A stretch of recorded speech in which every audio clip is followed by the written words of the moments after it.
आप सबका स्वागत है आज के इस लेक्चर में। आज का हमारा ये चैप्टर नंबर 1 का लास्ट लेक्चर है। पिछले लेक्चर में हम लोगों ने पढ़ना स्टार्ट किया था पास्ट एडजस्टमेंट के बारे में। हमने पास्ट एडजस्टमेंट का सारा कॉन्सेप्ट डिस्कस कर लिया था। इवन हम लोगों ने 2 एग्जामिनेशन क्वेश्चन भी वहां पर सॉल्व किया था। लेकिन पास्ट एडजस्टमेंट के रिस्पेक्ट में कुछ स्पेसिफिक केसेस पॉसिबल हैं। वो स्पेसिफिक केसेस के क्वेश्चंस भी एग्जाम में काफी फ्रिक्वेंटली आपसे पूछे जाते हैं। वो स्पेसिफिक केसेस डिस्कस करना रह गया था। हाँ, मैंने हिंट जरूर किया था आपको जब पिछले लेक्चर में हम ये डिस्कस कर रहे थे कि पास्ट एडजस्टमेंट के कौन से क्वेश्चन में ऑलरेडी डिस्ट्रीब्यूटेड प्रॉफिट हमें रिवर्स करना है और कब हमें रिवर्स नहीं करना है। चलिए ये वाला डिस्कशन एक बार जल्दी से फिर से कर लेते हैं। सबसे पहला केस तो ये है जिसमें पास्ट एडजस्टमेंट के क्वेश्चन में आपको प्रॉफिट दिया ही नहीं गया है। पूरा क्वेश्चन सर से लेके पांव तक आपने स्कैन कर लिया, कहीं आपको प्रॉफिट नजर ही नहीं आ रहा है। तो प्रॉफिट है ही नहीं तो रिवर्स क्या करेंगे आप? ऑब्वियस सी बात है, बिना रिवर्स किए वहां पर क्वेश्चन हमको सॉल्व करना है। दिक्कत तब होती है जब आपको वहां पर नेट प्रॉफिट दिया गया होता है। Then you have to decide कि उस ऑलरेडी डिस्ट्रीब्यूटेड प्रॉफिट को आपको रिवर्स करना है या नहीं करना है। आप क्वेश्चन पढ़कर आइडेंटिफाई कीजिए कि इन 5 में से कोई एक केस है क्या। अगर ये 5 में से कोई एक केस है तो आपको ऑलरेडी डिस्ट्रीब्यूटेड प्रॉफिट को रिवर्स करना ही पड़ेगा। Reversal is must. Non reversal यहां पर ऑप्शन आपके पास नहीं है। हाँ, इनमें से कोई और केस हुआ जिसे हम नॉर्मल केस कह सकते हैं, तो वैसे केस में आपके पास दोनों ऑप्शंस अवेलेबल होते हैं। आप चाहें तो रिवर्स करें और चाहे तो रिवर्स ना करें। और मैंने अपना सजेशन आपको दिया था कि अगर ये ऑप्शन आपके पास है नॉन रिवर्सल का, तो आपको नॉन रिवर्सल के थ्रू ही ऑलरेडी डिस्ट्रीब्यूटेड प्रॉफिट को रिवर्स किए बगैर ही क्वेश्चन सॉल्व करना चाहिए, तो क्वेश्चन इजिली सॉल्व होता है। खैर, आज का हमारा ये मामला नहीं है। आज का मामला तो ये है इन केसेस के बारे में डिस्कशन करना, जिसमें से रॉन्ग रेशियो वाला क्वेश्चन तो पिछली क्लास में ही मैंने आपसे डिस्कस कर लिया था कि जब हमारा अकाउंटेंट पार्टनर्स को रॉन्ग रेशियो में प्रॉफिट डिस्ट्रीब्यूट कर देता है, तो वैसे केस में पास्ट एडजस्टमेंट के लिए एडजस्टमेंट टेबल बनाते समय ऑलरेडी डिस्ट्रीब्यूटेड प्रॉफिट को हमें रिवर्स करना ही होता है। आज आज का जो हमारा डिस्कशन का पार्ट है वो ये बचे हुए 4 केसेस हैं। हम इन चारों केसेस को वन बाय वन डिस्कस करेंगे। इन चारों केसेस का हम एक एक क्वेश्चन भी सॉल्व करेंगे, और वो भी ऐसा क्वेश्चन जो एग्जाम में ऑलरेडी पूछा जा चुका है। तो आइए जल्दी से हम स्टार्ट करते हैं। सबसे पहला क्वेश्चन जो मैंने आपके लिए लिया है थोड़ा पुराना है, लेकिन कोई दिक्कत नहीं है। 2015, 16, 17 के क्वेश्चन आज भी एग्जाम में हमसे पूछे जा रहे हैं। Praveen, Sahil and Riya are partners having fixed capital. पहले तो मुझे ये बताइए, अगर यहाँ फिक्स्ड कैपिटल दिया है इसका क्या मतलब है?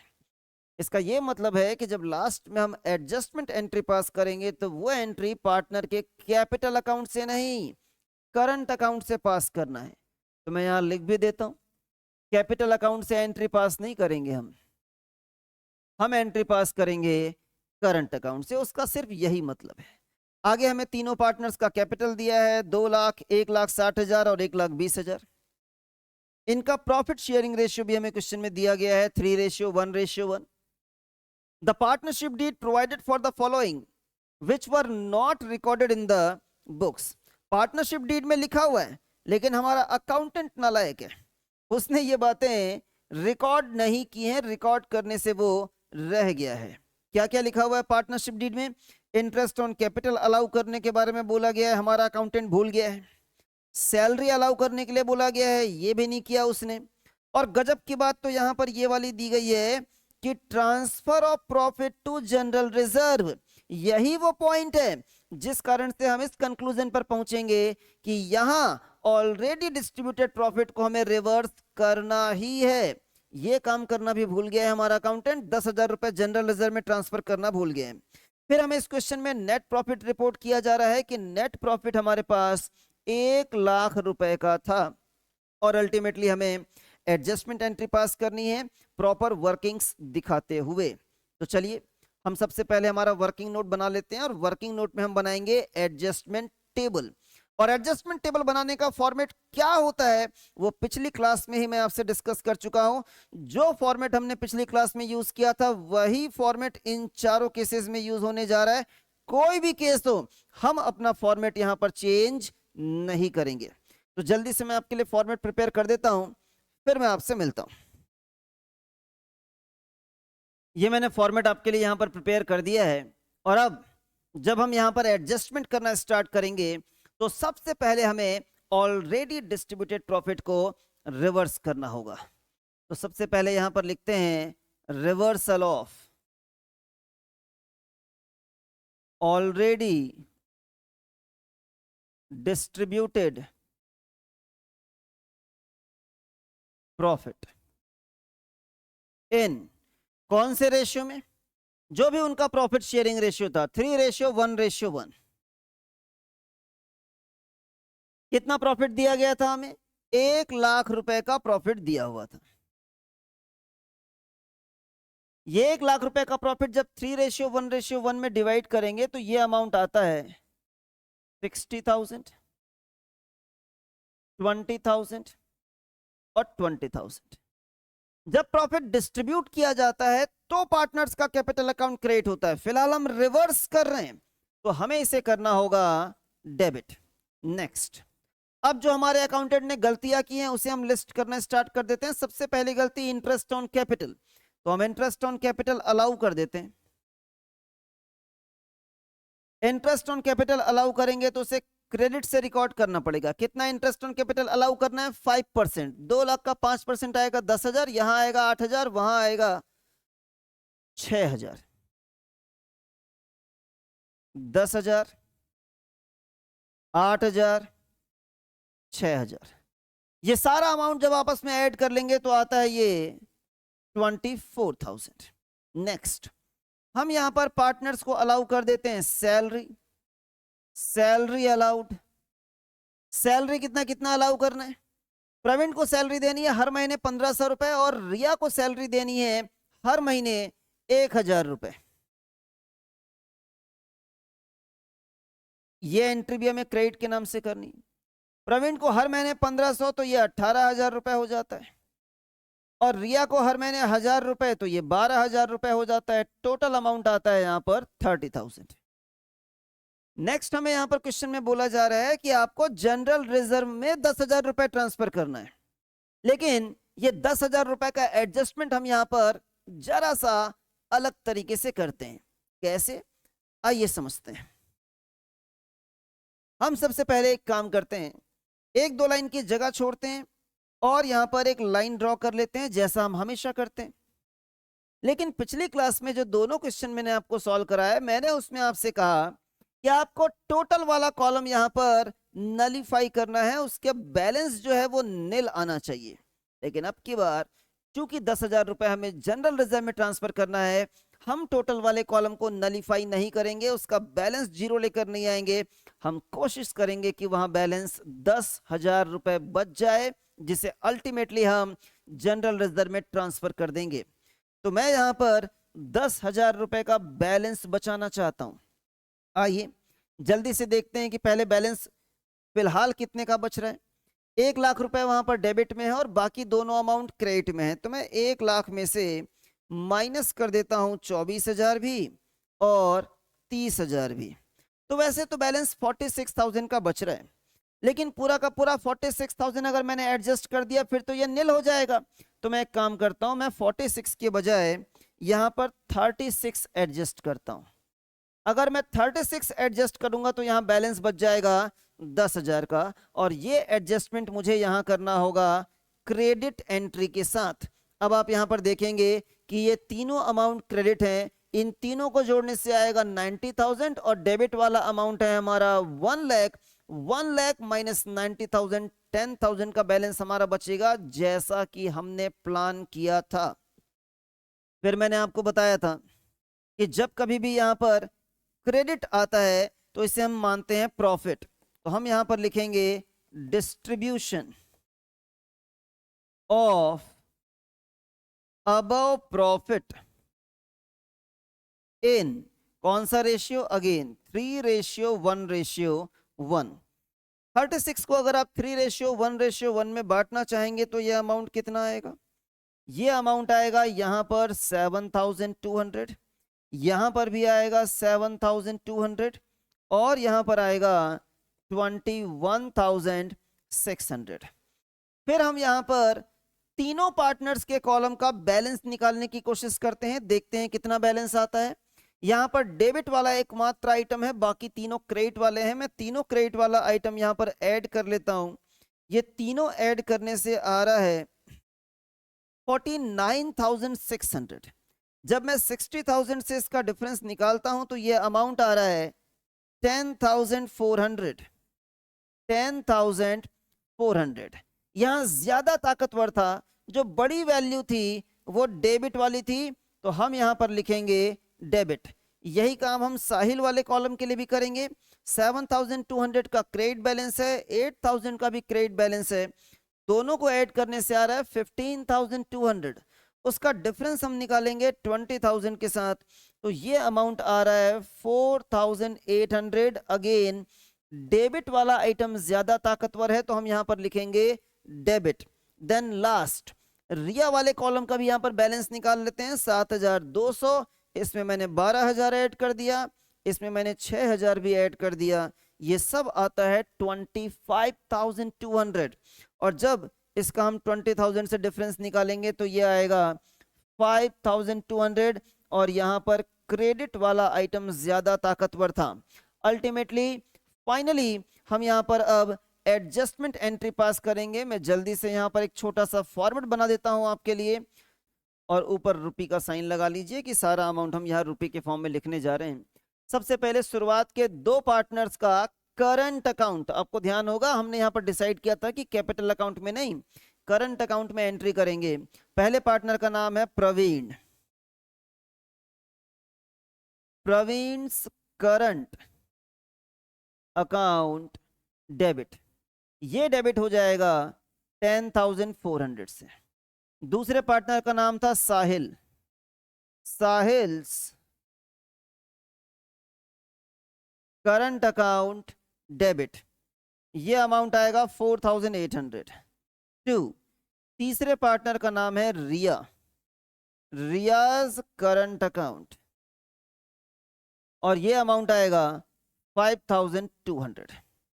इसके पहले हमने जितने भी क्वेश्चन सॉल्व किए हैं उसमें ये एंट्री पास करने के बाद हमारा जर्नल एंट्री टैली हो जाया करता था।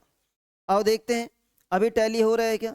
10,400, इसमें मैंने ऐड कर दिया 4,800 और माइनस कर दिया 5,200। टैली नहीं हो रहा है। यहां पर एक बैलेंसिंग फिगर आ रहा है 10,000 रुपीज का। ऐसा इसलिए आ रहा है क्योंकि यहां पर हम लोगों ने टोटल वाले कॉलम को नलीफाई नहीं किया था, वहां हमने बैलेंसिंग फिगर निकाल लिया था 10,000 का। दैट्स वाई यहां भी एक बैलेंसिंग फिगर आ रहा है 10,000 का। आखिर हमने वो बैलेंसिंग फिगर 10,000 का क्यों निकाला था? क्योंकि हमें वो पैसा ट्रांसफर करना था जनरल रिजर्व में। तो कर देते हैं ट्रांसफर जनरल रिजर्व में।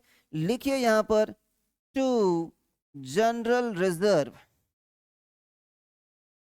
Account, that's it.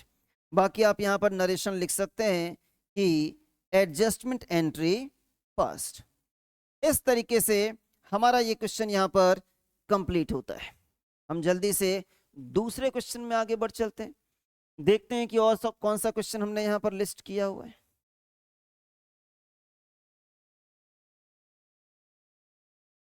ये क्वेश्चन 2018 में 3 नंबर के लिए आपसे एग्जाम में पूछ लिया गया था। जल्दी से रीड करते हैं कि क्या दिया हुआ है।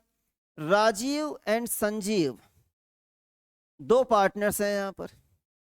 There partnership deed provided that profit shall be divided as follows. Profit divide करने का एक तरीका दिया हुआ है। बोलता है फर्स्ट 20,000 टू राजीव, जितना भी प्रॉफिट होगा उसका पहला 20,000 रुपए अकेले एक पार्टनर को दिया जाएगा, राजीव को दिया जाएगा। ये प्रॉफिट डिस्ट्रीब्यूट करने का पहला स्टेप हुआ। फिर बोलता है उसके बाद जो बच जाएगा बैलेंस उसे दोनों पार्टनर्स में बांट दिया जाएगा 4:2 में। दूसरे स्टेप में हम 4:1 में प्रॉफिट डिस्ट्रीब्यूट कर रहे हैं। इसे ही कहा जाता है स्टेप वाइज प्रॉफिट डिस्ट्रीब्यूशन। चूंकि क्वेश्चन में स्टेप वाइज प्रॉफिट डिस्ट्रीब्यूशन है, ऑलरेडी डिस्ट्रीब्यूटेड प्रॉफिट को हमें रिवर्स करना ही होगा। आगे देखते हैं।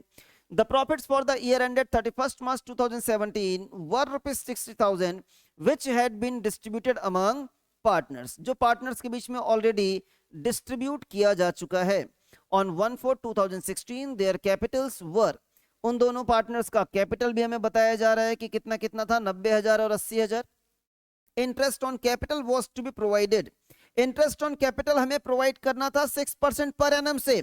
While preparing profit and loss appropriation account, interest on capital was omitted, गलती हो गई है यहाँ पर। Interest on profit interest on capital allow करना हमारा अकाउंटेंट यहाँ पर भूल गया है। चलिए जल्दी से हम क्वेश्चन सॉल्व करना स्टार्ट करते हैं। अगेन मैं आपके लिए यहाँ पर फॉर्मेट तैयार कर देता हूँ, फिर हम मिलते हैं। ये एडजस्टमेंट टेबल का फॉर्मेट मैंने आपके लिए यहाँ पर तैयार कर दिया है। और अगेन हमें सबसे पहले यहाँ पर ऑलरेडी डिस्ट्रीब्यूटेड प्रॉफिट को रिवर्स करना होगा। लिखेंगे reversal of already distributed profit. अब यहां पर ये काम दो स्टेप में होगा। सबसे पहला स्टेप, ये प्रॉफिट जब डिवाइड किया गया होगा तो कैसे डिवाइड किया गया होगा। पहला 20,000 रुपए दे दिया गया होगा राजीव को, तो हम भी यहां पर लिखते हैं सबसे पहले फर्स्ट 20,000 के बारे में। पहला 20,000 अकेले राजीव को दिया गया था, इसलिए अकेले उसके अकाउंट से हमें रिवर्स करना होगा। और चूंकि हम रिवर्स करने जा रहे हैं दैट्स वाई डेबिट। फिर दूसरे नंबर पे आएगा जो बैलेंस अमाउंट था। बैलेंस अमाउंट कितना था, अगर यहाँ पर टोटल 60,000 रुपए का प्रॉफिट था जिसमें से 20,000 हमने पहले स्टेप में डिस्ट्रीब्यूट कर दिया तो बच गया था यहाँ पर 40,000। तो ये जो बैलेंस 40,000 है ये डिस्ट्रीब्यूट किया गया होगा 4:1 में, तो हम इसे 4:1 में रिवर्स कर देंगे। तो यहाँ पर मैं लिख रहा हूँ 40,000।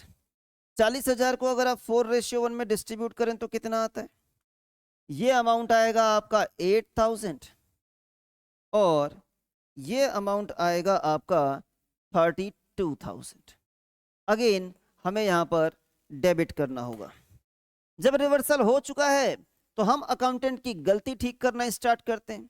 क्या गलती की है उसने, 6% पर एनम के रेट से इंटरेस्ट अलाउ करना था जो उसने नहीं किया है। तो हम यहाँ पर इंटरेस्ट अलाउ कर देते हैं, इंटरेस्ट ऑन कैपिटल अलाउड। कितना इंटरेस्ट ऑन कैपिटल अलाउ करना था हमको, 6%। एक बार हम निकालते हैं 90,000 का 6%, ये आ रहा है 5,400।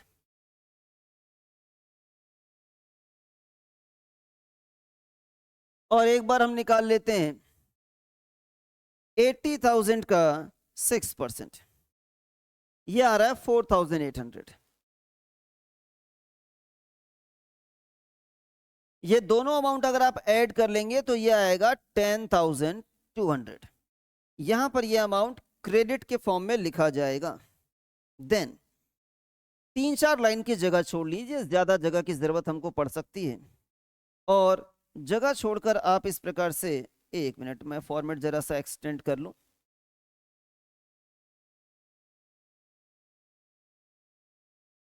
जगह छोड़कर हम यहां पर इस तरीके से लाइन ड्रॉ कर लेते हैं, क्योंकि अल्टीमेटली हमारा ऑब्जेक्टिव है टोटल वाले कॉलम को नलीफाई करना।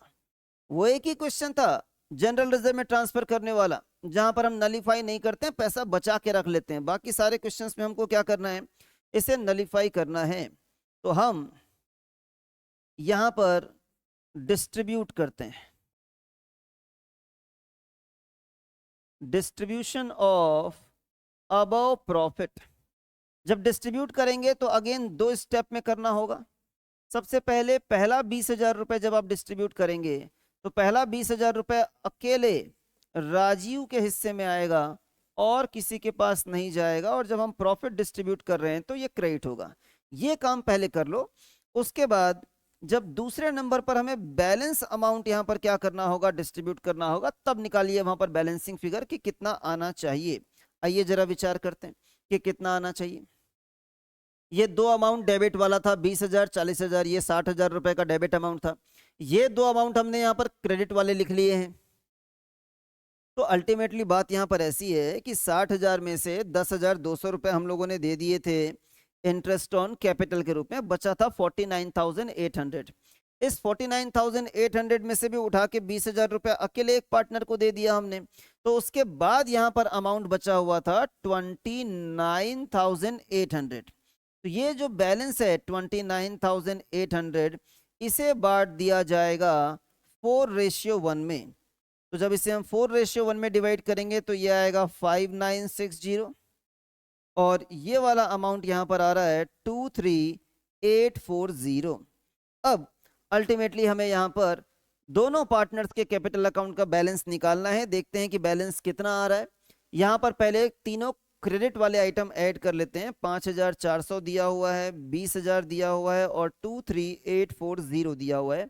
ये तीनों ऐड करने से आता है 49,240, और ये दोनों अमाउंट वहां से माइनस कर देते हैं 32,000 और 20,000। तो अल्टीमेटली जो डिफरेंस आ रहा है वो आ रहा है 2760, और जो बड़ा वैल्यू था वो डेबिट वाला था, तो हम यहाँ पर लिखेंगे डेबिट। यहाँ पर भी हम बैलेंसिंग फिगर निकालने की कोशिश करते हैं। पहले दोनों क्रेडिट वाला आइटम ऐड कर लेते हैं, 5960 प्लस 4800, और इसमें से हम माइनस कर देते हैं 8000। ऑब्वियस सी बात है ये डिफरेंस 2760 ही आना था, और अब की बार क्रेडिट वाला आइटम ज्यादा ताकतवर था। अब मैं यहाँ पर एंट्री नहीं करा रहा हूँ बेटा, आपको एग्जाम में एंट्री जरूर करनी है। मैं एंट्री बस आपको यहाँ पर डिक्टेट कर देता हूँ। जो पहला पार्टनर है उसका कैपिटल अकाउंट आपको डेबिट करना है, और दूसरे पार्टनर का कैपिटल अकाउंट आपको यहाँ पर क्रेडिट करना है 2,760 रुपए से। और इस तरीके से हमारा ये क्वेश्चन यहाँ पर कंप्लीट हो जाता है। चलिए हम नेक्स्ट क्वेश्चन एक और डिस्कस कर लेते हैं। जो नेक्स्ट क्वेश्चन मैंने यहाँ पर लिया है वो भी 2018 में आपसे पूछा गया था फॉर 6 मार्क्स। देखते हैं कि क्या बात कही जा रही है यहाँ पर। The partners of firm Alia, Bhanu and चांद, 3 पार्टनर हैं इस पार्टनरशिप फॉर्म में, और इनके बीच में प्रॉफिट डिस्ट्रीब्यूट किया जा चुका है। For the year ended 31 March 2017 rupees 80,000 in ratio of 3:3:2। तो प्रॉफिट था 80,000 रुपए का, प्रॉफिट शेयरिंग रेशियो था 3:3:2 का, without providing for the following adjustment. क्या क्या भूल गया है यहाँ पर? सैलरी पे करना भूल गया है आलिया को और चांद को। आलिया और चांद दोनों को सैलरी मिलना चाहिए था 1,500 रुपए हर महीने, ये भूल गया है। भानु को यहाँ पर मिलना चाहिए था कमीशन, जो कि नहीं दिया गया है। भानु एंड चांद had guaranteed a minimum profit of ₹35,000। यहाँ पर गारंटी का जिक्र किया जा रहा है। यहाँ पर 2 पार्टनर्स ने मिलकर आलिया को गारंटी दी हुई थी कि तुम्हारा प्रॉफिट कम से कम 35,000 रुपीज आएगा। अब ये क्वेश्चन तो पास्ट एडजस्टमेंट का है, और साथ में यहाँ पर गारंटी का मामला भी आ गया है। जैसे ही गारंटी का मामला आपको वहां पर नजर आया, आप समझ जाना कि यहाँ पर तो प्रॉफिट हमें रिवर्स करना ही होगा। उसके बाद ही हम आगे क्वेश्चन सॉल्व कर सकते हैं। आइए हम क्वेश्चन सॉल्व करना चालू करते हैं। बाकी जानकारी हम बाद में यहाँ से एक्सट्रैक्ट करेंगे। फॉर्मेट हमारा एग्जैक्टली सेम रहेगा। मैं जल्दी से फॉर्मेट आपके लिए पहले यहां बना देता हूं। ये फॉर्मेट मैंने आपके लिए यहां पर तैयार कर दिया है। सबसे पहला काम अगेन हमें यहां पर ये करना है कि ऑलरेडी डिस्ट्रीब्यूटेड प्रॉफिट को रिवर्स करना है। तो लिखेंगे यहां पर reversal of already distributed profit. कितने का प्रॉफिट था? 80,000, जो कि तीनों पार्टनर्स के बीच में यहां पर बांट दिया गया था। इन सारी बातों को इग्नोर करते हुए, इवन गारंटी वाली बात को भी इग्नोर करते हुए, सीधे सीधे ये प्रॉफिट 3:3:2 में बांट दिया गया था। इन 3:3:2। तो ऑब्वियस सी बात है इसे हमको डेबिट करना है। बांटा गया है 80,000 रुपीज, यहां पर आएगा 30,000, यहां पर भी आएगा 30,000, और यहां पर आएगा 20,000। और अब हम एक एक करके अकाउंटेंट के द्वारा की गई गलतियों को सुधारते जाते हैं। हम सबसे पहले यहां पर सैलरी अलाउ कर देते हैं। Salary allowed. सैलरी कितना अलाउ करना है हमको? सैलरी हमको आलिया को देना है, चांद को देना है, हर महीने 1,500 रुपए देना है। तो हम यहाँ पर लिख रहे हैं क्रेडिट आलिया को हमको साल भर में 18,000 की सैलरी देनी थी और चांद को भी हमको 18,000 की सैलरी देनी थी। टोटल अमाउंट यहाँ पर आता है 36,000। इसके अलावा हमें यहाँ पर कमीशन पे करना था, तो लिख देते हैं कमीशन अलाउड। कमीशन कितना अलाउ करना था? भानु को कमीशन देना है, पूरे साल भर का कमीशन 4,000 रुपए का बनता है। अगेन यहाँ पर क्रेडिट आएगा, यहाँ पर अमाउंट आएगा 4,000 और अल्टीमेटली ये 4,000 ही टोटल वाले कॉलम में आएगा। आई थिंक लगभग सारी गलतियां हम लोगों ने सुधार ली है। यहाँ पर सिर्फ ये गारंटी वाला मामला बाकी रह गया है, तो गारंटी वाला मामला लास्ट में प्रॉफिट डिस्ट्रीब्यूट करते समय हम ठीक करेंगे। आइए हम यहाँ पर एक लाइन ड्रॉ कर लेते हैं और इसे क्लोज करने की कोशिश करते हैं। खुल जा भाई।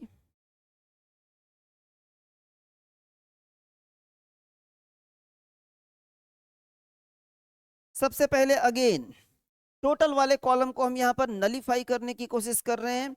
यहाँ पर हमें लाना है नील। देखते हैं इसे नलीफाई करने के लिए हमें कितने अमाउंट से एडजस्ट करना होगा। हमारे पास डेबिट बैलेंस यहाँ पर 80,000 रुपए का है और दोनों क्रेडिट वाले आइटम अगर हम जोड़ लें तो वो 40,000 रुपए का बनता है। अल्टीमेटली हमें 40,000 रुपए एडजस्ट करने होंगे। यहाँ पर एक लाइन की जगह छोड़कर ऊपर 40,000 रुपए मैं लिख रहा हूं। मैं ऐसा क्यों कर रहा हूं अभी आपको समझ में आ जाएगा। 40,000 रुपए में जो यहाँ पर लिख रहा हूं, मुझे यहाँ पर इसे क्रेडिट करना होगा। तो ये दोनों क्रेडिट वाले आ गए 40,000, ये वाला भी 40,000, सब जुड़ के हो गया 80,000। वो 80,000 के साथ अगर हमने उसे एडजस्ट किया तो बैलेंस हमारा आ जाएगा नील। चूंकि ये क्रेडिट आ रहा है तो हम यहां लिखेंगे distribution of above profit in 3:3:2।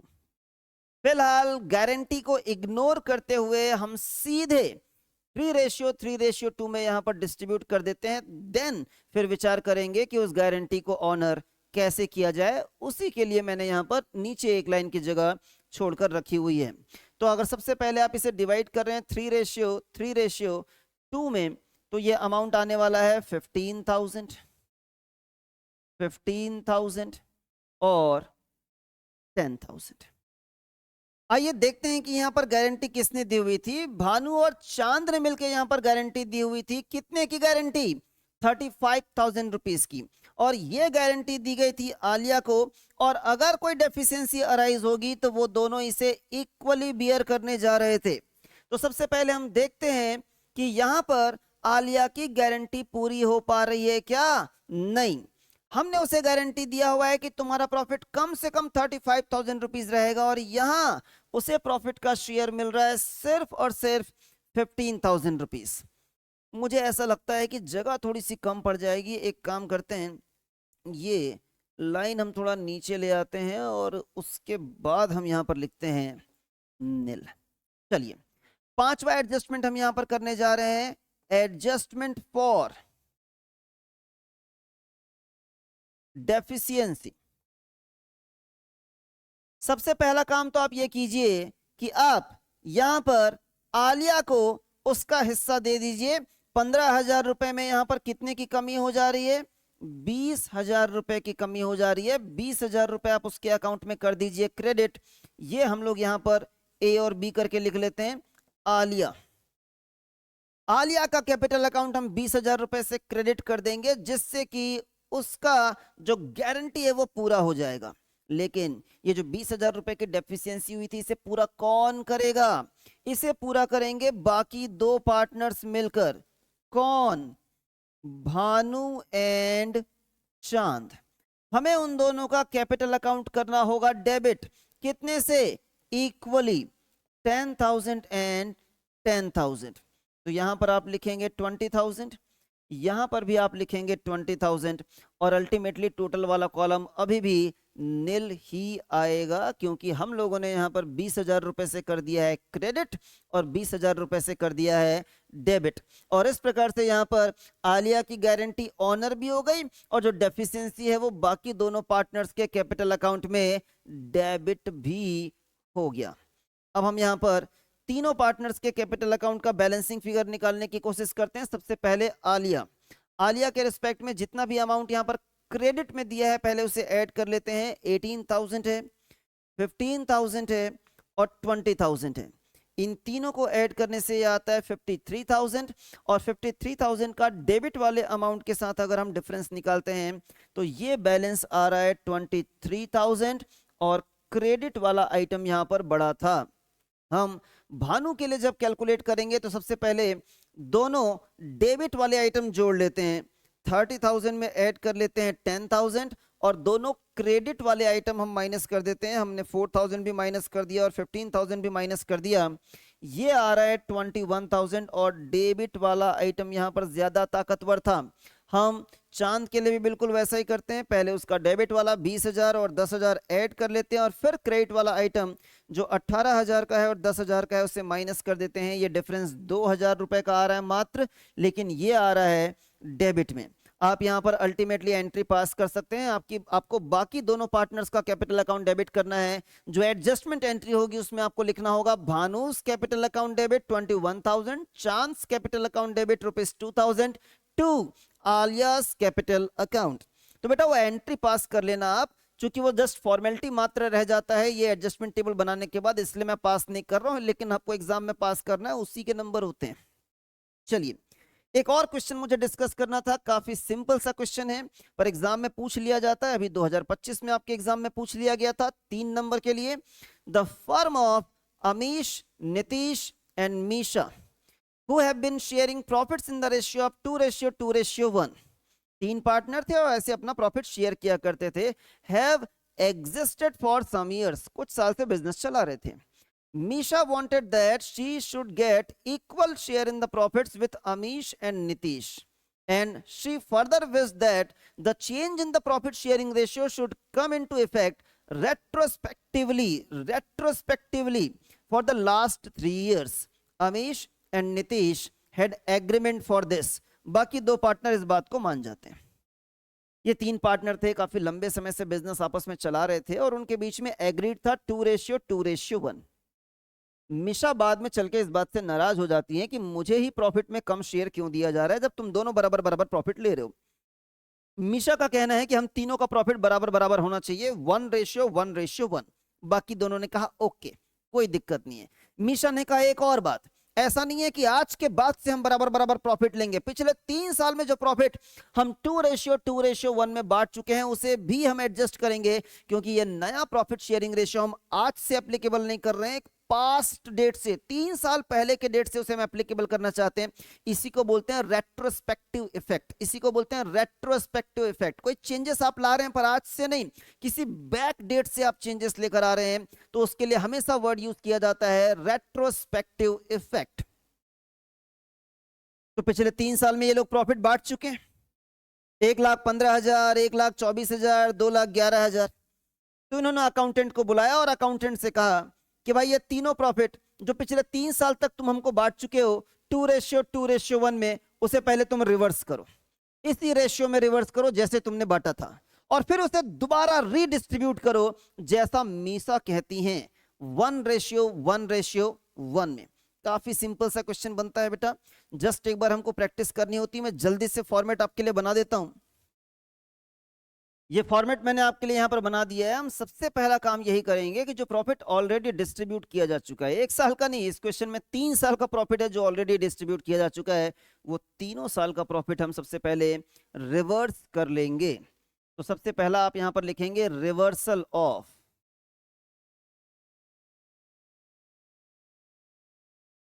Already distributed profit. और प्रॉफिट कितना डिस्ट्रीब्यूट किया गया? 1,15,000, 1,24,000, 2,11,000। 1,15,000, 1,24,000, 2,11,000। और कौन से रेशियो में किया गया है? 2:2:1। इसे हम रिवर्स करने जा रहे हैं, इसलिए हम लिखेंगे डेबिट। कितना आता है बेटा तीनों का टोटल? 1,15,000 है, 1,24,000 है और 2,11,000 है, ये 4,50,000 बनता है। तो आप यहां पर लिखेंगे टोटल 4,50,000 रुपए हम एक साथ रिवर्स करने जा रहे हैं। डिवाइड कर देते हैं इसको 5 से, तो ये अमाउंट आता है 90,000। और ऑब्वियस सी बात है 2 से मल्टीप्लाई करेंगे तो आएगा 1,80,000 और 1,80,000। ये प्रॉफिट जो ऑलरेडी डिस्ट्रीब्यूट किया गया था ओल्ड प्रॉफिट शेयरिंग रेशियो में, इसे हम लोगों ने करवा दिया यहाँ पर रिवर्स। और अब क्या करना है, अब हमें रीडिस्ट्रीब्यूट करना है फिर से। अगेन आप सेम फॉर्मेट फॉलो कर सकते हैं जैसा हम लोग हमेशा फॉलो करते आए हैं।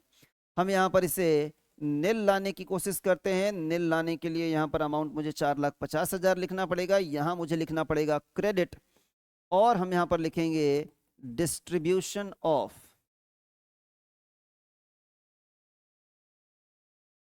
अबव प्रॉफिट इक्वली, या आप चाहें तो 1:1:1 लिख सकते हैं।